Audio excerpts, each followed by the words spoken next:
কখনো ভেবে দেখেছেন হুট করে যে আপনার জিমেলটা অফ হয়ে যায় আপনার কী হতে পারে? আমরা সচরাচর যারা স্মার্টফোন ব্যবহার করি তারা বেশিরভাগ সময় কিন্তু জিমেল স্টোরেজটাকে মেনটেন করে কিন্তু আমরা কিছু মেনটেন করে থাকি। সাপোজ ধরেন আপনি আপনার ফ্রেন্ডের কাছে কিছু রেখেও সেভ মনে করেন না, বাট আপনার যে কোনো ডকুমেন্টারি আপনি কিন্তু আপনার জিমেলে রেখে দেন।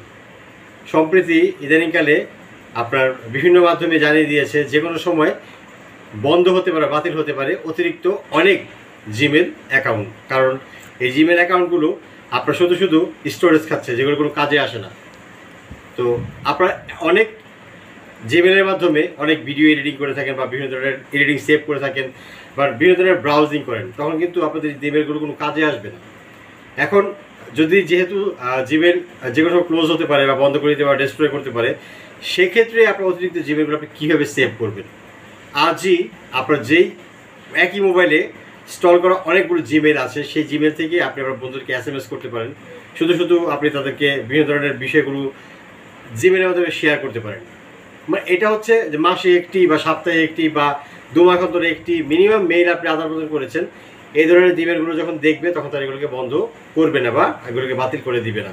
তাহলে আজই আপনার জিমেলকে সেভ করার জন্য আপনি পদক্ষেপ নিন। ভালো থাকুন, অন্য কোনো ভিডিওতে দেখা হবে। সবাই পাশে থাকবেন এবং অবশ্যই চ্যানেলটি সাবস্ক্রাইব করতে ভুলবেন না।